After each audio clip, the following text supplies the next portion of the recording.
유다 왕 우시아의 시대, 곧 이스라엘 왕 요아스의 아들 여로보암의 시대 지진전 2년에 드고와 목자 중 아모스가 이스라엘에 대하여 이상으로 받은 말씀이라. 때에 베델의 제사장 아마샤가 이스라엘의 왕 여로보암에게 보내어 이르되 이스라엘 족속 중에 아모스가 왕을 모반하나니 그 모든 말을 이 땅이 견딜 수 없나이다. 아모스가 말하기를 여로보암은 칼에 죽겠고 이스라엘은 반드시 사로잡혀 그 땅에서 떠나겠다 하나이다. 아마샤가 또 아모스에게 이르되 선견자야, 너는 유다 땅으로 도망하여 가서 거기에서나 떡을 먹으며 거기에서나 예언하고 다시는 베델에서 예언하지 말라. 이는 왕의 성소요 나라의 궁궐임이니라. 아모스가 아마샤에게 대답하여 이르되 나는 선지자가 아니며 선지자의 아들도 아니라 나는 목자여 뽕나무를 재배하는 자로서 양떼를 따를 때에 여호와께서 나를 데려다가 여호와께서 내게 이르시기를 가서 내 백성 이스라엘에게 예언하라 하셨나니 이제 너는 여호와의 말씀을 들을지니라. 내가 이르기를 이스라엘에 대하여 예언하지 말며 이삭의 집을 향하여 경고하지 말라 하므로 여호와께서 이와 같이 말씀하시기를 내 아내는 성읍 가운데서 창녀가 될 것이요 내 자녀들은 칼에 엎드러지며 내 땅은 측량하여 나누어질 것이며 너는 더러운 땅에서 죽을 것이요 이스라엘은 반드시 사로잡혀 그의 땅에서 떠나리라 하셨느니라. 지난주에 우리 위대한 예언자 아모스서 말씀을 나누었는데 거기서 좀 더 우리가 나눌 말씀이 있어서 아모스서 또 다른 본문을 가지고 이어서 우리가 말씀을 나누려고 합니다. 우리 그리스도인들은 특히 어떤 괴로움이나 희생이 있어도 하나님의 말씀을 위해서는 확신을 가지고 굳게 서야 될 필요가 있습니다. 예언이라는 거, 특히 구약에 나오는 이 선지자들, 예언자들은 자기 생각을 발표하는 사람이 아닙니다. 하나님이 넣어주신 말씀을 전달하는 사람이에요. 이 선지자들, 예언자들은. 그래서 신학자 중에 패터슨 목사님은 이런 말을 적어놨어요. 하나님의 통치에 대한 변치 않는 원리를 시간 속에서 보여주는 것이다. 되게 막 복잡하고 어려운 말을 썼는데 삶 속에서 하나님이 이끌어 가시는 말씀을 알려주는 사람이 선지자, 예언자예요. 이런 선지자들의 이 가슴 속에는 정말 열정이 있는 거예요. 하나님이 주신 그 사명에 대한 열정이 흘러 넘치는 거예요. 위대한 사역자인 거죠. 그렇기 때문에 그 열정이 있기 때문에 하나님이 주신 사명에 대한 열정이 있기 때문에 뭐 왕이든지 귀족이든지 무슨 뭐 군인이든지 상대방이 어떠하든지 상관없이 하나님의 공의에 대해서 어긋날 때는 주저하지 않고 자기 목숨을 걸고서라도 하나님이 주신 그 경고를 엄숙한 책망을 그대로 전달합니다. 이것이 위대한 사역자, 예언자의 모습인 거죠.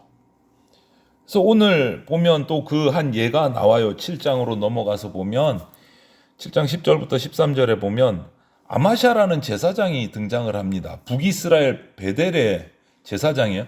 여러분 기억을 해보십시오. 지금 우리가 열왕기 상을 묵상을 하고 있는데 큐티에서 새벽마다 여로보암이 북이스라엘의 왕이 되고 나서 남북으로 나뉘어져서 이스라엘이 북이스라엘 남유다로 나뉘어지고 나서 북이스라엘의 초대 왕이 되고 나서 예루살렘은 남유다에 있으니까 1년에 절기 때마다 예루살렘에 내려가야 돼요. 하나님 앞에 예배하려면, 제사하려면 남자들이 다 내려간단 말이에요.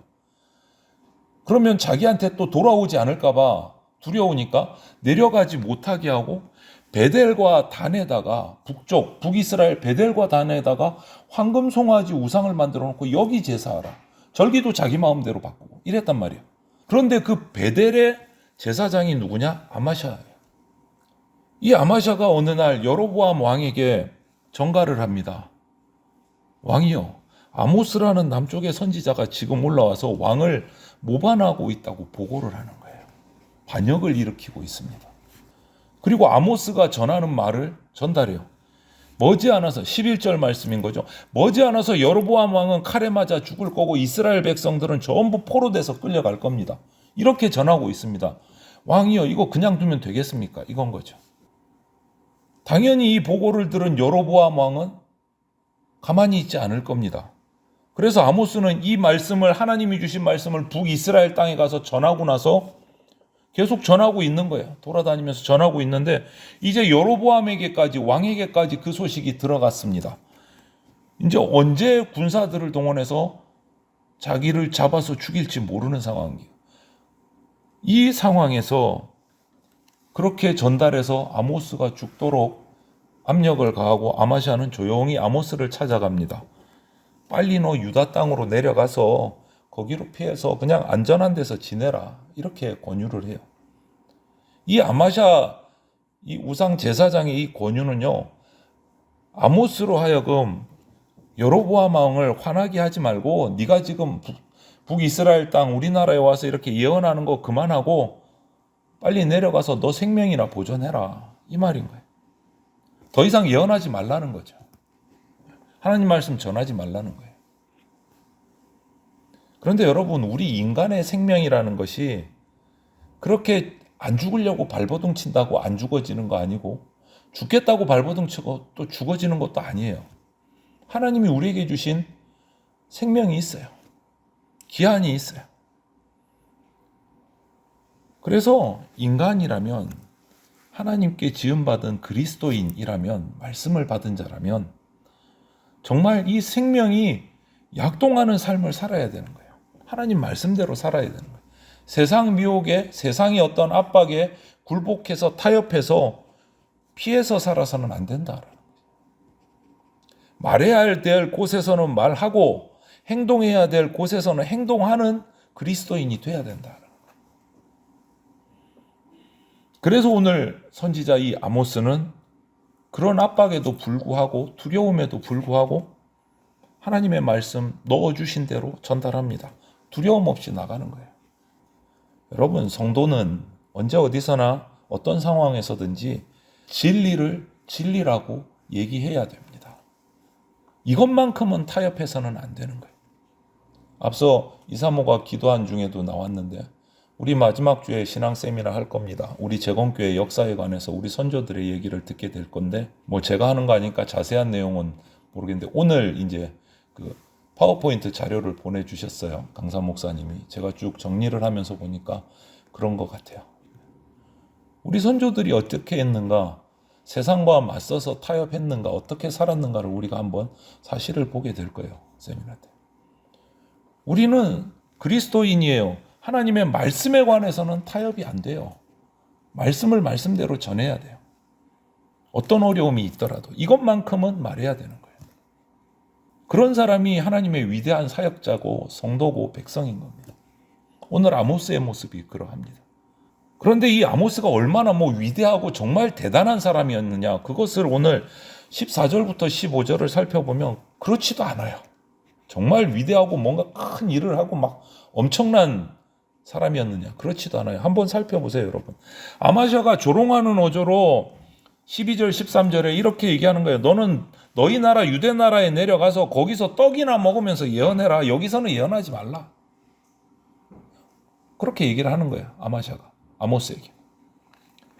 이 당시의 기록들을 살펴보면 당시에는 이 직업적인 선지자가 북이스라엘에 많았어요. 레위 지파도 아니고 그냥 우상을 섬기는 제사장, 그냥 제사장 흉내 내는 사람들이 북이스라엘 땅에 많았어요. 그래서 그런 어떤 과정을 거쳐서 선지자가 되는 사람도 있고 제사장이 되는 사람도 있고 또 아버지가 그런 제사장이었기 때문에 선지자였기 때문에 대를 이어서 또 물려받아서 하는 경우도 있고 완전히 엉망이었던 거예요. 북이스라엘. 이런 선지자들의 모습을 보면 북이스라엘 땅에 대체적으로 자기 안위, 자기 유익 이거를 위해서 왕에게 백성들에게 듣기 좋은 소리 하는 거예요. 그런데 아모스를 오늘 보면 아모스 선지자는 그의 마음에 그런 어떤 전제도 없는 겁니다. 순수해요. 내가 이걸 통해서 더 뭔가 이득을 얻어야 되겠다. 내가 뭔가 편안한 삶을 이런 생각이 하나도 없는 거예요.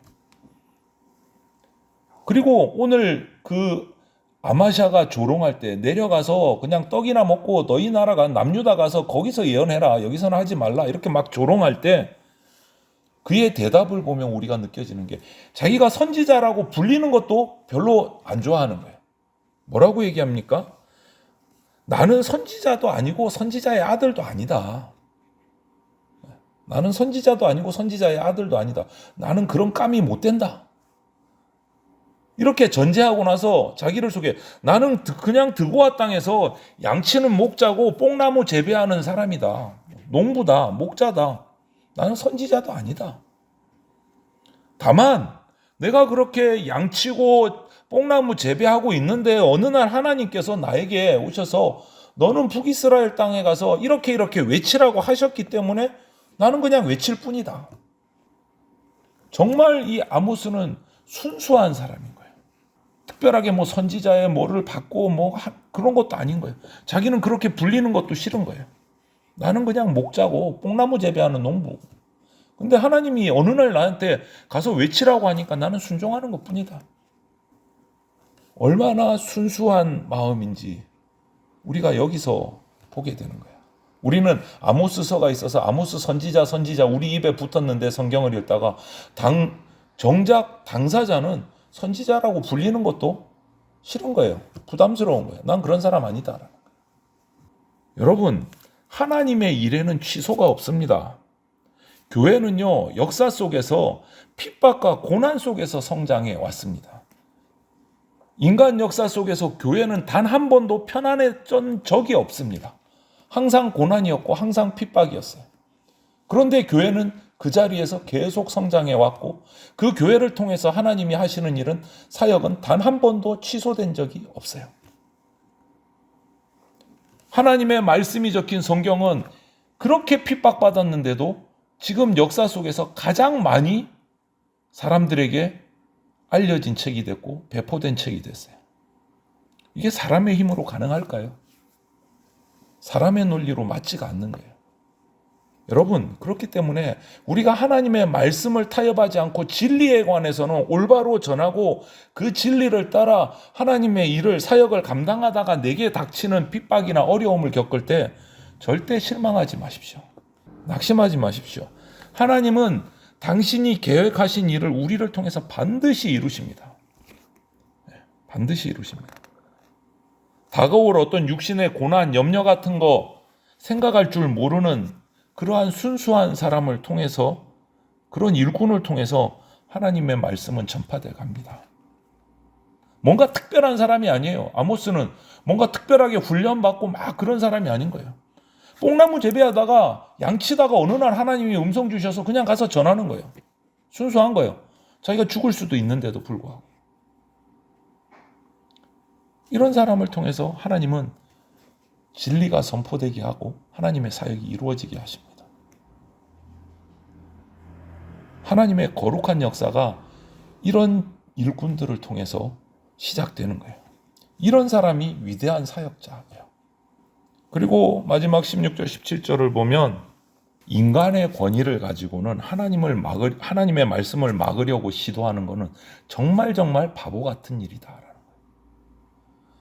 아무리 수백만의 군사를 움직이고 전 세계를 움직일 권력을 가진 사람이라고 해도 하나님의 말씀은 막을 수가 없습니다. 과거를 볼 때 애굽 바로 왕이 자기의 그 당시에 엄청난 권력, 최고 권력을 가지고 있을 때 애굽에서 노예 생활하는 그 이스라엘 민족들이 모세가 나와서 우리를 보내달라, 나가서 제사하겠다 할 때 무시했어요. 듣지도 않았어요. 그 큰 권력으로 엄청나게 누르고 탄압했어요. 그런데 그 탄압이 얼마나 가든가요? 하나님이 이스라엘 백성을 향해서 나라를 만드시려고 애굽에서 내보내시려는 그 계획이 무산됐습니까? 아니요. 그렇지 않아요. 여러분, 세계 역사 가운데 성경의 역사를 따로 신화로 보지 마십시오. 이스라엘 백성이 나가면서 하나님이 베푸신 그 열 재앙을 통해서 애굽이 쪼그라들었어요. 세계 역사의 기록을 보면 그 시기부터 이집트는 쭈그러들었어요. 그 최고의 이집트 제국이 그때부터 힘을 못 써요. 점점점 찌그러들어가죠. 여러분, 어떤 권력가라도 하나님께서 약속하신 자유, 진리 막을 수 없습니다. 그것을 막으려 했던 나라, 막으려 했던 권력자들 다 어떻게 됐는가 한번 찾아보세요. 역사 속에서 어떤 결말을 맞았는가. 하나님의 말씀을 거스르면 도리어 재앙을 당합니다. 아마시아는 아모스의 사역을 방해했어요. 그런데 아모스는 그 방해에도 개의치 않고 계속 하나님이 주신 말씀을 선포합니다. 목숨을 걸고 한 거죠. 그러면서 또 하나님이 주신 말씀을 선포해요. 그게 뭡니까? 16, 17절에 아마샤와 그 가족들이 겪게 될 비참한 심판, 이스라엘이 받게 될 심판을 선포를 해요. 아마샤는 왕에게 아부하면서 하나님의 말씀이 선포되는 것을 막으려고 하다가 저주를 받게 된 거예요. 한번 보십시오. 17절을. 너의 아내는 성읍 중에서 창기가 될 것이고 네 자녀들은 칼에 엎드러지고 너는 땅을 빼앗기게 되고 너는 더러운 땅에서 죽을 것이다. 정말 최악의 저주를 받는 거예요. 하나님의 말씀을 막으려다가. 여러분, 오늘 아모스가 경험한 이 고난은요, 그리스도인인 저와 여러분들도 우리가 사는 이 생활 가운데서 경험할 수 있는 고난입니다. 우리가 경험할 수도 있습니다. 그리스도인이 되면 고난을 멀리할 수가 없어요. 예수님을 믿는다는 것 자체가 세상과는 구별된 삶이기 때문에 고난을 전제로 한 거예요. 내가 그리스도인입니다. 예수님이 내 주인이십니다. 고백하고 믿는 순간 세상에서는 좀 별종이 되는 거예요. 세상의 가치관과는 다른 삶이 되는 거예요. 고난을 우리가 없이 하겠다? 없으면서 고통하지 않고 그리스도인으로서 살아가겠다? 천국 가겠다? 그런 법은 없어요. 그런 방법은 없어요. 그러나 우리에게 주어진 고난을 능히 감당할 수 있는 능력을 우리에게 주신다고 약속하셨어요. 왜냐하면 현재 우리가 받는 고난은 하나님 앞에서 우리가 장차 얻게 될 영광과는 좋게 비교되지 않기 때문에 그래요. 지금 우리가 아무리 큰 고난을 받아도 내가 지키는 믿음으로 말미암아 장차 내가 얻게 될 하늘의 영광하고는요 비교가 안 된다라고 말씀하셨어요. 그런 약속을 주셨어요. 비교할 수가 없다.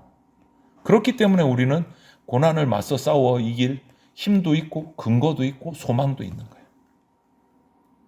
여러분, 우리는 세상 환경에 적응해서 타협하는 생활 그거 하면 안 됩니다. 아무리 어려운 환경이 찾아와도 진리의 말씀만은 생명을 걸고 지키고 살아야 돼요. 그것만큼은. 그것이 위대한 사역자의 모습이에요. 뭔가 특별한 사람이 아니고 말씀 붙들고 지키는 사람, 말씀대로 전하는 사람이 위대한 사역자예요. 여러분, 우리 재건교회 선배들이 우리에게 전해준 게 아무것도 없어요. 그거예요. 딱 하나 그거. 말씀대로 사는 거. 말씀대로 사는 거. 그게 진짜 그리스도인의 모습이기 때문에. 이제 저와 여러분들이 이 참 그리스도인의 삶을 충성스럽게 살아갈 수 있으면 좋겠습니다.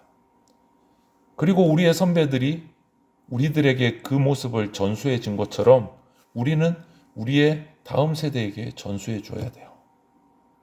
그리고 그렇게 살아갈 때 우리가 하늘의 영광 가운데 착하고 충성된 종이다 라는 칭찬을 주님께로부터 받게 될 겁니다. 위대한 사역자, 이 위대한이 붙으면 뭔가 특별한 것 같은데 성경에서 위대한이 붙은 어떤 일과 어떤 인물들, 어떤 사역자들은 인간의 눈으로 볼 때는 위대한 사람이 아니에요. 정말 약하고 힘없는 사람들이 더 많았어요. 그런데 그거를 하나님께서 위대하게 만드세요. 저와 여러분들의 인생도 삶도 주님 앞에 있을 때 위대한 인생이 되고 위대한 삶이 되고 위대한 인격자가 됩니다. 오늘 주님 앞에서 모든 것을 우리가 맡기고 주의 말씀 붙들므로 주님이 우리에게 맡기신 사명을 감당하는 아모스와 같은 그러한 위대한 사역자로 우리가 살아갈 수 있기를 주님의 이름으로 축원을 드립니다. 아멘.